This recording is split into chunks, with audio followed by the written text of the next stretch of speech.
বাংলাদেশের একজন মাজার পূজারী বক্তা গিয়াসউদ্দিন তাহিরি বলেছেন, শায়েখ আহমদুল্লাহকে 48 ঘন্টার মধ্যে প্রকাশ্যে মিডিয়ার মাধ্যমে ক্ষমা চাইতে হবে। জাতি জানতে চায় কি অপরাধ তার। শায়েখ আহমদুল্লাহ সাহেবের একটাই অপরাধ, তিনি কোরআন ও হাদিসের হক কথাগুলো জাতির সামনে মিডিয়ার মাধ্যমে তুলে ধরেন।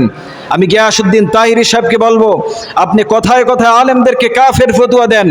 জাতি জানতে চায় কে আপনাকে এই কাফের ফতোয়া দেওয়ার অধিকার দিয়েছেন। বাংলাদেশের নাস্তিক্যবাদীরা আমার নবীর বিরুদ্ধে কথা বলে, আমার রাসূলের বিরুদ্ধে কথা বলে, আল্লাহর কোরআনের বিরুদ্ধে কথা বলে, তখন তাহির সাহেবকে খুঁজে পাওয়া যায় না। আমরা দেখেছি ইসলাম বিদ্বেষী টাকলা মুরাদের সাথে এই তাহির সাহেবকে একই টেবিলে।